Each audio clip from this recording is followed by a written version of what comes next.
Student, आज हम class 10th के प्रायिकता यानी प्रोबेबिलिटी चैप्टर से रिलेटेड सभी महत्वपूर्ण ऑब्जेक्टिव क्वेश्चन को करेंगे और प्रत्येक क्वेश्चन को बड़े ही डिटेल के साथ देखेंगे। तो आइए हम लोग क्वेश्चन नंबर 1 देखते हैं, जो कि आपके स्क्रीन पर ये रहा। पूछ रहा है निम्नलिखित में से कौन किसी घटना की प्रायिकता नहीं हो सकती है। तो हम लोग जानते हैं कि कोई भी घटना हो, मान लीजिए इसे हम लोग बोलते हैं इवेंट, इंग्लिश में इवेंट मतलब होता है घटना। तो प्रोबेबिलिटी ऑफ इवेंट यानी कोई घटना है तो इसके होने की प्रायिकता का जो मान होता है वो हमेशा 1 के बराबर होगा या 1 से छोटा होगा, और 0 से बड़ा होगा या 0 के बराबर होगा। कहने का अर्थ हुआ ये प्रायिकता का जो मान आता है वह हमेशा 0 या उससे बड़ा होता है और 1 या उससे छोटा होता है। तो हमेशा 0 और 1 के बीच में प्रायिकता का मान आता है। और आप लोग जानते हैं कि प्रायिकता का न्यूनतम मान, और कभी पूछे कि प्रायिकता का न्यूनतम मान कितना हो सकता है तो 0, और कभी पूछ ले एग्जाम में प्रायिकता का अधिकतम मान कितना हो सकता है तो कितना होगा, 1 होगा।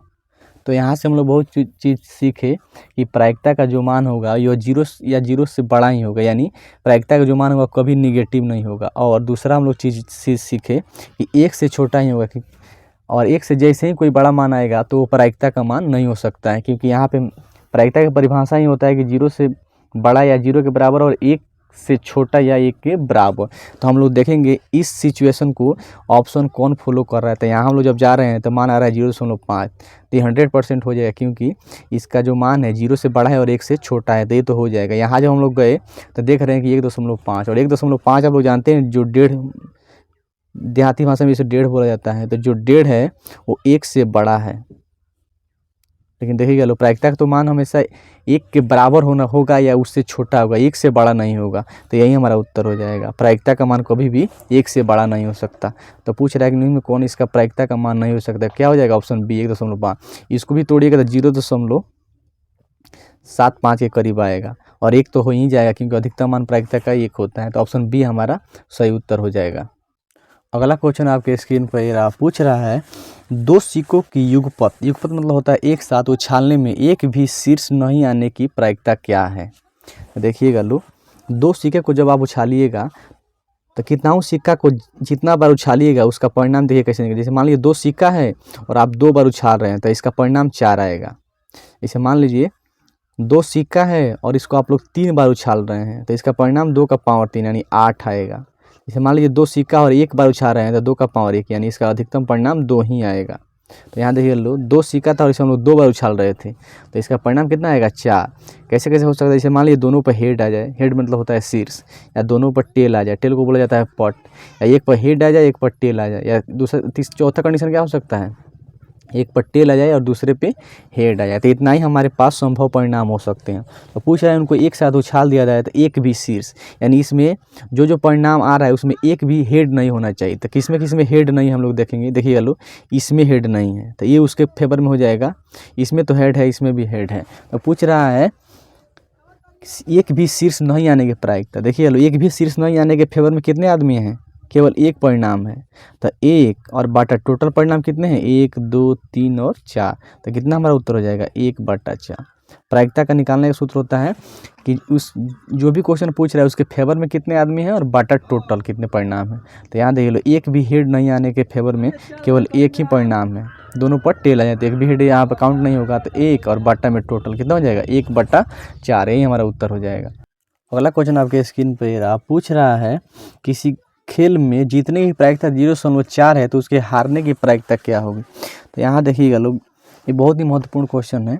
यहाँ देखिएगा लोग, कोई भी घटना हो उसकी प्रायिकता और उसके न होने यानी ई डैश मतलब किसी घटना के होने और न होने की प्रायिकताओं का जो योगफल होता है उसका मान 1 होता है।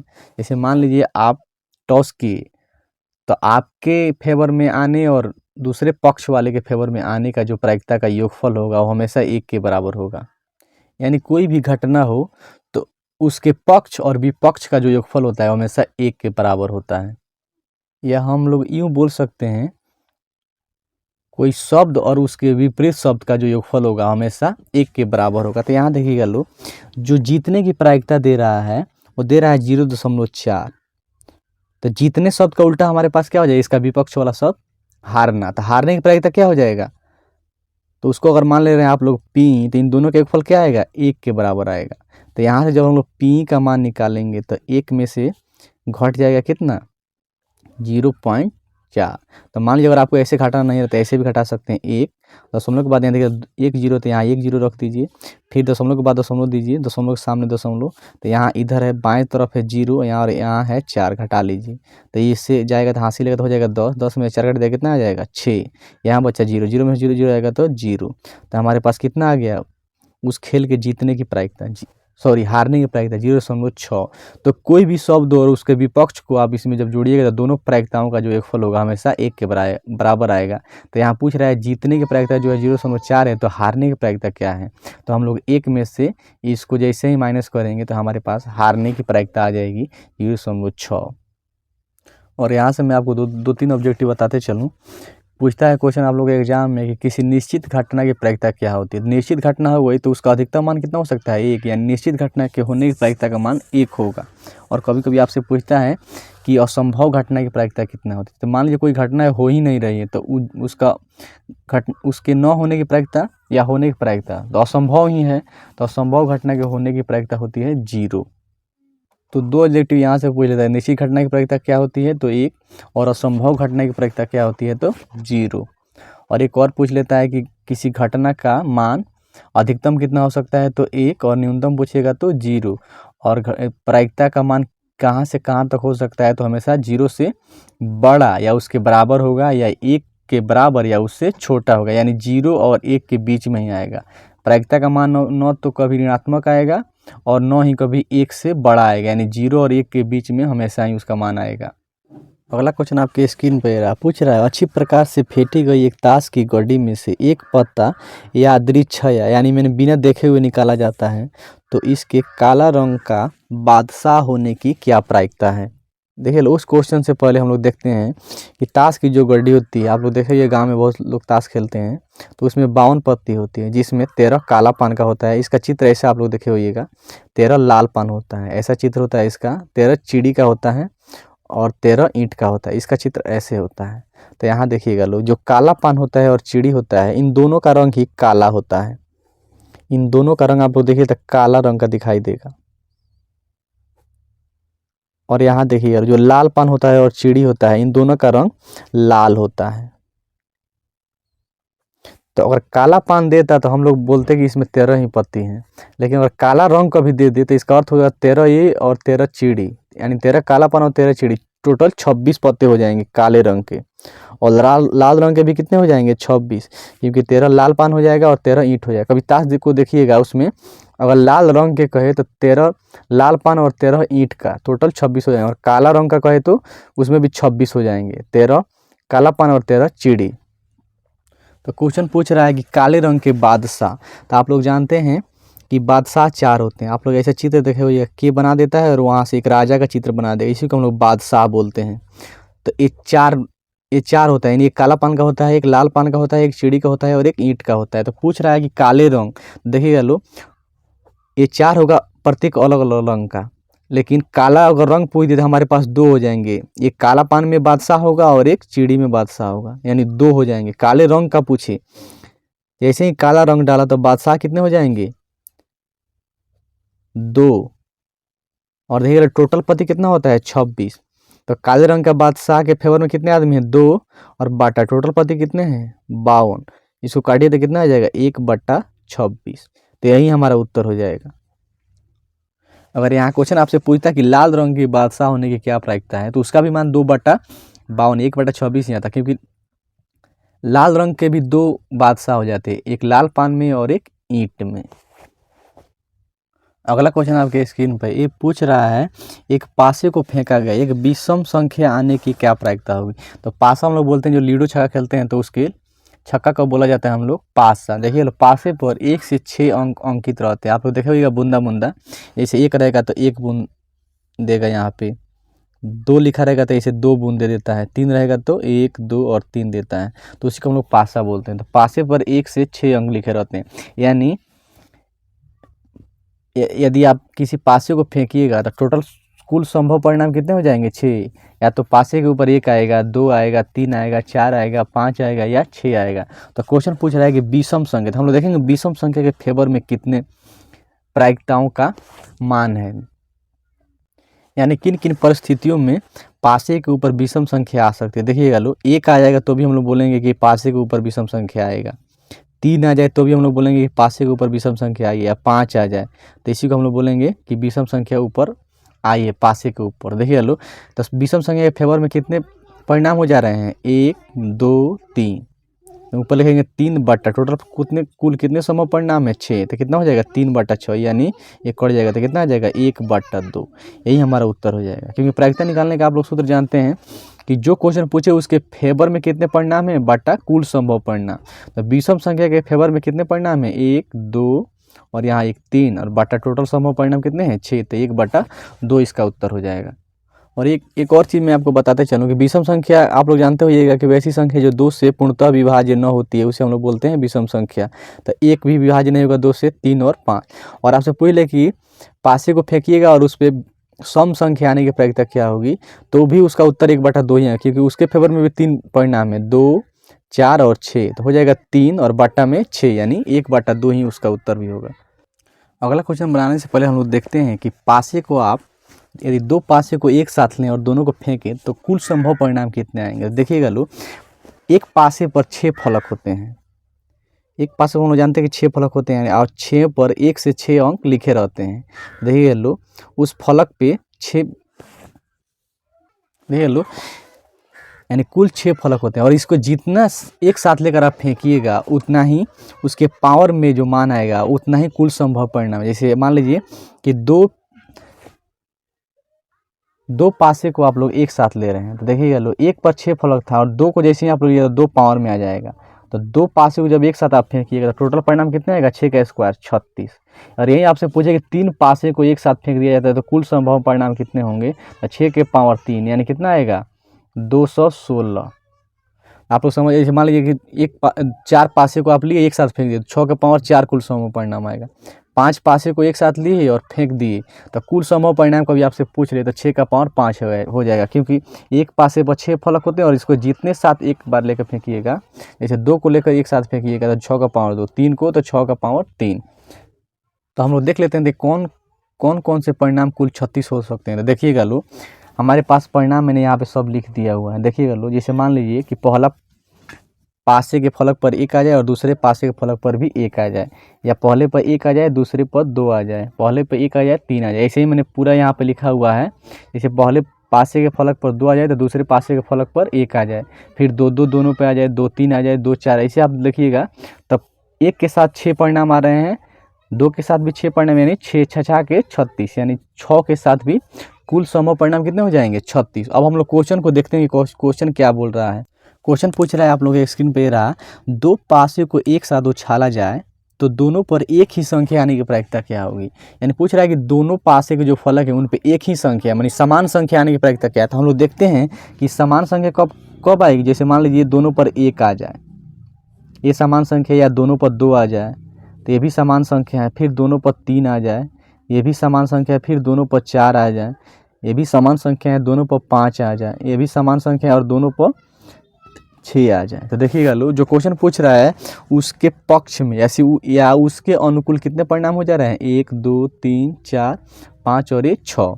तो हमारा उत्तर क्या हो जाएगा इसका 6, और बाटा कुल समूह परिणाम कितने हैं 36। तो कितना हो जाएगा 1/6। यानी 2 पासे को आप एक साथ उछालिएगा तो दोनों पासों के फलकों पर समान संख्या आने की प्रायिकता कितना हो जाएगा 6/36, यानी 1/6। अगला क्वेश्चन आपके स्क्रीन पे रहा, पूछ रहा है एक पासे को फेंकने पर एक अभाज्य संख्या आने की प्रायिकता क्या होगी। तो अभाज्य संख्या के बारे में आप लोग जानते हुए कि वैसी संख्या जो एक और स्वयं से विभाजित होने के अलावा किसी अन्य संख्या से विभाजित नहीं होती है तो उसे हम लोग बोलते हैं अभाज्य संख्या। या अभाज्य संख्या का दूसरा परिभाषा होता है कि वैसी संख्या जिसके अधिकतम 2 ही गुणनखंड हो उसे हम लोग बोलेंगे अभाज्य संख्या। देखिएगा लो, सबसे छोटी अभाज्य संख्या 2 होती है, एक को हम लोग अभाज्य संख्या नहीं बोलते हैं। एक न तो भाज्य संख्या होती है न ही अभाज्य संख्या। क्योंकि अभाज्य संख्या की परिभाषा बोलता है कि किसी संख्या के 2 गुणनखंड होंगे, उससे ज़्यादा नहीं हो तो उसे हम लोग बोलेंगे अभाज्य गुणनखंड, अभाज्य संख्या। और भाज्य संख्या का बोलेगा तो 2 से ज़्यादा गुणनखंड हो जाएंगे तो उसे हम लोग बोलेंगे भाज्य संख्या। या हम लोग लोकल लैंग्वेज में बोलते हैं कि वैसी संख्या जो एक और स्वयं से विभाजित होने के अलावा किसी अन्य संख्या से विभाजित हो जाती है तो उसे हम लोग बोलते हैं भाज्य संख्या। तो देखिएगा लो, सबसे छोटी हमारे पास कितनी हो गई छोटी अभाज्य संख्या तो 2। तो देखिए लोग, पासे पर 6 हम बताएं कि पासे के फलक पर 6 अंक अंकित होते हैं, 1 2 3 और से लेकर 6 तक। देखिएगा लोग, अभाज्य संख्या आने की प्रायिकता 2 अभाज्य संख्या हो जाएगी, उसके बाद क्या हो जाएगी, 3 हो जाएगी या 5 हो जाएगी। तो देखिएगा लोग, तो भाज्य पूछ रहा है कि अभाज्य संख्या आने की प्रायिकता क्या है। तो अभाज्य संख्या के पक्ष में कितने परिणाम हो गए, 3, 1 2 और 3 बटा कुल समूह परिणाम कितने हो गए, 6। तो कितना आ जाएगा, 1/2। तो कभी पूछ ले आपसे कि एक पासे को उछाला जाता है तो उस पर अभाज्य संख्या आने की प्रायिकता क्या होगी, तो 3/6 यानी 1/2 हमारा उत्तर हो जाएगा। अगला क्वेश्चन आपके स्क्रीन पर रहा, पूछ रहा है किसी घटना ई के लिए निम्न में कौन सही है। 4 ऑप्शन आपके पास दे रहा है। देखिए, कोई घटना ई है तो इसकी प्रायिकता यानी प्रोबेबिलिटी ऑफ इवेंट, यानी इस घटना के होने की प्रायिकता का मान पूछ रहा है कि 4 ऑप्शन में कौन सही है। तो हम लोग जानते हैं कि कोई भी घटना की प्रायिकता का जो मान होता है वो हमेशा 1 के बराबर होता है, ये बराबर का साइन होता है, और 1 या उससे छोटा होता है, यानी अधिकतम मान 1 है या उससे कम हो जाएगा। और दूसरा क्या होता है कंडीशन कि 0 के बराबर होगा या 0 से बड़ा होगा, यानी 0 और 1 के बीच में आता है। तो संख्या कोई भी घटना हो उसके प्रायिकता का जो मान होगा वो न तो ऋणात्मक होगा और न ही 1 से ज़्यादा होगा। तो हम लोग यहाँ देख रहे हैं कि कुछ ऑप्शन ए में दे रहा है कि जो घटना की प्रायिकता है वो 1 से बड़ी है। तो हम लोग जानते हैं कि 1 से ज़्यादा किसी भी घटना की प्रायिकता नहीं हो सकती। तो ये हमारा रॉन्ग उत्तर हो जाएगा। बी में जब हम लोग जा रहे हैं चेक करने ऑप्शन, तो यहाँ बोल रहा है कि जो घटना के प्रायिकता का जो मान है वो 0 से छोटा है। 0 से छोटा होने का अर्थ हुआ कि ऋणात्मक है। तो हम लोग जानते हैं कि किसी भी घटना के प्रायिकता का जो मान है 0 से छोटी नहीं हो सकती है, यानी निगेटिव नहीं हो सकती। तो ये भी हमारा उत्तर क्या हो जाएगा, गलत हो जाएगा। सी में जब हम लोग गए चेक करने तो पूछ रहा है कि इस घटना की प्रायिकता का जो मान है वो 1 के बराबर है। ये हमारा उत्तर सही हो जाएगा, क्योंकि घटना की किसी प्रायिकता का मान 1 हो सकता है अधिकतम। अब यहाँ हम लोग डी चेक कर ले रहे हैं, पूछ रहा है कि इस घटना की प्रायिकता का जो मान है क्या -1 के बराबर हो जाएगा, नहीं, क्योंकि 0 से कम किसी भी प्रायिकता का मान नहीं हो सकता है, और ऋणात्मक तो कभी नहीं हो सकता है। तो हमारा सही उत्तर क्या हो जाएगा, ऑप्शन सी, यानी किसी घटना की प्रायिकता का मान 1 हो सकता है। बाकी हमारे जो ऑप्शन दिया हुआ है सभी मैंने यहाँ प्रूफ कर दिया कैसे गलत हैं। तो यहाँ हमारा ऑप्शन सी यहाँ उत्तर हो जाएगा सही। अगला क्वेश्चन आपके स्क्रीन पर ही रहा, पूछ रहा है ताश के एक पत्तों की गड्डी में से अच्छी तरह से फेंटा गया एक पत्ती या दृच्छा यानी बिना देखे हुए निकाला जाता है, तो इसके इक्का होने की क्या प्रायिकता है। तो आप लोग जानते हैं कि कुल 52 पत्ती होती है ताश की गड्डी में, और उसमें इक्का जो होता है यानी ऐसा ए आकार का वो 4 होता है। एक काला पान का होता है, एक लाल पान, एक चिड़ी और एक ईंट, यानी ए का जो मान होता है वो कितना होता है, 4। तो पूछ रहा है उसके इक्का होने की क्या प्रायिकता है। देखिए लो, इक्का के पक्ष में कुल कितने परिणाम हो जाएंगे, 4, क्योंकि चारों में से कोई एक आ सकता है। बटा टोटल कितने उसमें पत्ते होते हैं, यानी कुल समूह परिणाम 52। तो कितना हो जाएगा, 1/13, यानी 4 से कट जाएगा 52 13 बार में। तो हमारा उत्तर कितना हो जाएगा, 1/13। अगला क्वेश्चन आपके स्क्रीन पे रहा, पूछ रहा है एक थैले में 6 काला तथा 8 उजले गेंद हैं, कोई एक गेंद आकस्मिक रूप से निकाला गया, तो इस गेंद के उजले होने की क्या प्रायिकता है। देखिए एक थैला, उसमें काली गेंदों की संख्या जो 6 है, पुराने ज़माने का उसमें 6 लिखा हुआ है, और यहाँ देखिए उजली गेंद की जो संख्या दी 8 दी हुई है, वो हिंदी में शुद्ध लिखा हुआ है। तो देखिएगा लो, पूछ रहा है कि ये गेंद को निकाला गया तो उसके उजले होने की क्या प्रायिकता है। तो आप लोग जानते हैं कि जो भी घटना की प्रायिकता का मान पूछे तो हम लोग देखते हैं कि उसके पक्ष यानी उसके अनुकूल कितने परिणाम है। तो उजली गेंद यहाँ कितनी है, 8। तो उजली गेंद के पक्ष में कितने परिणाम हो जाएंगे, 8 बटा टोटल संभव परिणाम। तो 6 कितना हो जाएगा, 8 और 6 14, यानी 8/14। तो काटिएगा तो 2 से कट जाएगा 7 बार में, और सॉरी ये 2 से कट जाएगा 4 बार में, और 14 कट जाएगा 7 बार में। तो यही हमारा उत्तर हो जाएगा 4/7। यानी पूछा है कि उजली गेंद के होने की प्रायिकता क्या है, तो 8/14 यानी 4/7। यही पूछ लेता आप लोग से काली गेंद होने की क्या प्रायिकता है। तो काली गेंद के फेवर में कितने परिणाम हो जाएंगे, 6 बटा टोटल संभव परिणाम 14। तो कितना हो जाएगा, 3/7। अगला क्वेश्चन आपके स्क्रीन पे रहा, पूछ रहा है एक साथ 2 सिक्कों को उछालने पर कम से कम एक हेड आने की क्या प्रायिकता है। तो आप लोग जानते हैं कि 2 सिक्के को आप लोगों मैंने बताया है कि आप 2 बार उछालिएगा तो परिणाम 4 आएगा। 2 सिक्कों को आप 3 बार उछालिएगा तो इसका परिणाम 8 आएगा, यानी जितना परिणाम कहेगा उतना उस हम लोग 2 के पावर में लिख देंगे। जैसे मान लीजिए 2 सिक्कों को 4 बार उछाल दें कितना परिणाम आएगा, तो हमारे पास 16 आएगा। तो पूछ रहा है 2 सिक्कों को एक साथ उछाल दिया जाए तो कम से कम एक हेड आने की क्या प्रायिकता है। ये लो पूछ रहा है कम से कम हेड। तो इस भाषा को हम लोग समझते हैं कि कम से कम का अर्थ क्या होता है। जैसे आपकी माँ आपसे पूछे कि कि आप आज कितना रोटी खाइएगा, तो आप बोलिएगा कि कम से कम 2। इसका अर्थ हुआ कि आप 2 तो अनिवार्य रूप से खाइएगा, उससे ज़्यादा भी खा सकते हैं। तो कम से कम शब्द का अर्थ यही होता है कि उतना तो आप कम से कम कीजिएगा, उससे ज़्यादा भी आप लोग कर सकते हैं। जैसे आप लोग पूछे कि मान लीजिए आप मैच खेल रहे हैं, तो कोई आपसे पूछे कि आज आप कितने छक्के मारिएगा, तो आप लोग बोलते हैं कि आज तो मैं कम से कम 6 छक्के मारूंगा। यानी 6 तो आप अनिवार्य रूप से मारिएगा, उससे ज़्यादा भी मार सकते हैं, यानी 7, 8, 9 या उससे मैंने 6 से कितना भी आप लोग अधिक मार सकते हैं। एक और एग्जाम्पल हम लेते हैं। जैसे मान लीजिए जैसे आपसे कोई पूछे कि आप जैसे मान लीजिए मैथ के सवाल हल कर रहे हैं, तो कोई आपसे कोई प्रश्न किया कि आज आप मैथ के कितने हल कीजिएगा, यानी कितने क्वेश्चन को आप आज बनाइएगा। तो आपने कहा कि आज तो मैं कम से कम 2 क्वेश्चन को हल करूंगा। इसका अर्थ हुआ कि 2 तो आप अनिवार्य रूप से करेंगे, यानी 2 से कम तो आप नहीं कीजिएगा, और 2 से आप लोग अधिक भी कर सकते हैं, 3, 4, 5 या उससे अधिक। तो कम से कम शब्द का अर्थ होता है कि जितना बोल रहा है उतना तो आप लोग अनिवार्य रूप से कीजिएगा, उससे ज़्यादा भी आप लोग कर सकते हैं। तो क्वेश्चन आपसे पूछ रहा है कि कम से कम 1 हेड, यानी 1 हेड तो आना ही चाहिए अनिवार्य रूप से, और उससे ज़्यादा भी आ जाए तो हम लोग उसे काउंट, देखिए यहाँ 1 तो हेड कम से कम है ना, तो इसको हम लोग अनुकूल परिणाम में काउंट करेंगे। यहाँ देखिए इसमें भी 1 हेड है, तो ये भी आ जाएगा। इसमें भी 1 हेड है, तो ये भी आ जाएगा। लेकिन इसमें एक भी हेड नहीं है, लेकिन कम से कम बोल रहा है कि 1 हेड आने की प्रायिकता क्या होगी। तो इसमें एक भी हेड नहीं है, तो ये तो हम लोग काउंट नहीं करेंगे उसमें। तो देखिएगा लो, जो परिणाम पूछ रहा है उसके अनुकूल कितने परिणाम हो गए, 3, और बाटा में कुल संभव परिणाम कितने हैं, 1, 2 और 3 और 1, 4, 3/4, यही हमारा उत्तर हो जाएगा। एक बार मैं आपको समझा दूं, क्योंकि कम से कम शब्द और अधिक से अधिक शब्द आपसे बार बार पूछता है। तो कम से कम शब्द का अर्थ होता है कि उतना तो आप अनिवार्य रूप से कीजिएगा, उससे कम आप कभी नहीं कर सकते हैं, और उससे ज़्यादा तो आप लोग कर सकते हैं। तो पूछ रहा है कम से कम 1 हेड आना चाहिए। देखिए चलो यहाँ 1 हेड अनिवार्य रूप से है, तो इसको हम लोग अनुकूल परिणाम में काउंट करेंगे। यहाँ भी 1 हेड है, तो इसको भी काउंट करेंगे। यहाँ भी 1 हेड है, तो इसको भी काउंट करेंगे। लेकिन यहाँ पे हम लोग काउंट नहीं करेंगे, क्योंकि यहाँ 1 भी हेड नहीं है, और पूछ रहा है कम से कम 1 हेड आना चाहिए। तो देखिए कम से कम 1 हेड आने की प्रायिकता क्या हो जाएगी,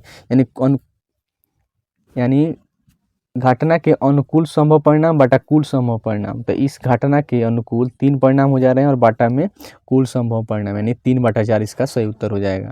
फिर आप लोगों से अगला क्वेश्चन पासे से पूछ रहा है एक साथ 2 पासे को उछालने पर प्राप्त संख्याओं का जोड़ 7 होने की क्या प्रायिकता है। देखिएगा लो, मैंने आपको बताया कि पासे को दो पासे को एक साथ फेंकिएगा तो टोटल संभव परिणाम कितने आ जाएंगे, 36। तो बोल रहा है कि दोनों पर जो संख्याएं प्राप्त होगी, दोनों फलकों पर उनका योग 7 होने की क्या प्रायिकता है। तो हम देखेंगे कि कहाँ कहाँ हम लोग जोड़ेंगे तो 7 योगफल आएगा। तो देखिएगा लो कि यहाँ आएगा, एक और 6 को जोड़ेगा आप लोग तो 7 आ जाएगा, यहाँ आ जाएगा। इसमें हम लोग देखेंगे 2 के साथ, तो 2 को जब आप 5 में जोड़िएगा तो इसका भी परिणाम 7 आ जाएगा।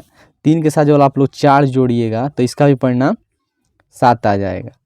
फिर 4 के साथ 3 जोड़िएगा तो 7 आ जाएगा, और 5 के साथ 2 जोड़िएगा तो भी परिणाम योगफल 7 आ जाएगा, और 6 के साथ 1 जोड़िएगा तो भी परिणाम का योगफल 7 आ जाएगा। यानी इसके फेवर में कितने परिणाम हो गए, तो 6, और कुल संभव परिणाम कितने हैं, 36। तो कितना उत्तर हो जाएगा, 1/6। तो यही हमारा उत्तर हो जाएगा। अगला क्वेश्चन आपके स्क्रीन पे ये पूछ रहा है 3 सही सिक्के, सही सिक्का अर्थ हो उस पर हेड और टेल अंकित रहेंगे।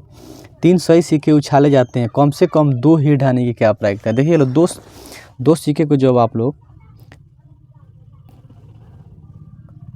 3 सिक्का यहाँ बोल रहा है कि जो आप लोग 3 सिक्का को एक साथ उछाल दीजिएगा तो 2 का पावर 3 यानी 8 परिणाम, टोटल 8 परिणाम आएंगे।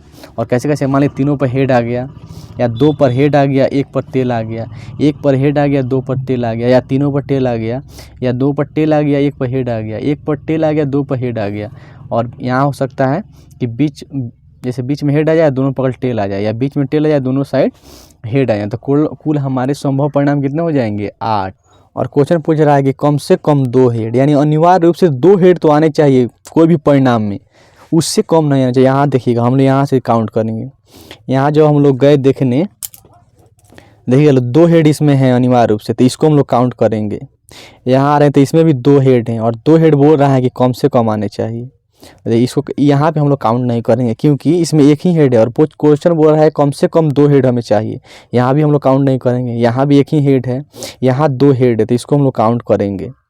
फिर यहाँ हम लोग आए तो एक ही हेड है तो इसको हम लोग काउंट नहीं करेंगे। यहाँ भी आएंगे तो यहाँ 2 हेड हो जा रहे हैं तो इसको हम लोग काउंट करेंगे। तो देखिए कम से कम 2 हेड, तो इसके अनुकूल कितने परिणाम हो गए, 1 2 और एक यहाँ 3 और एक यहाँ 4, तो यानी 4। अब बट्टा में कुल संभव परिणाम कितने हैं, 8, तो कितना उत्तर हो जाएगा 1/2। तो कम से कम शब्द का अर्थ आप लोग याद कर लीजिए, कम से कम उतना तो होना चाहिए, यानी 2 हेड तो हर एक परिणाम में होना चाहिए, तो अभी हम लोग काउंट करेंगे, अन्यथा नहीं काउंट करेंगे हम लोग। तो मुझे उम्मीद है कि ये वीडियो आप लोगों के लिए फ़ायदेमंद हुआ होगा, और वीडियो फ़ायदेमंद लगा हो तो हमारे चैनल को सब्सक्राइब और लाइक कीजिएगा और हमें प्रमोट कीजिए। तो मिलते हैं अगले वीडियो में, तब तक के लिए थैंक यू।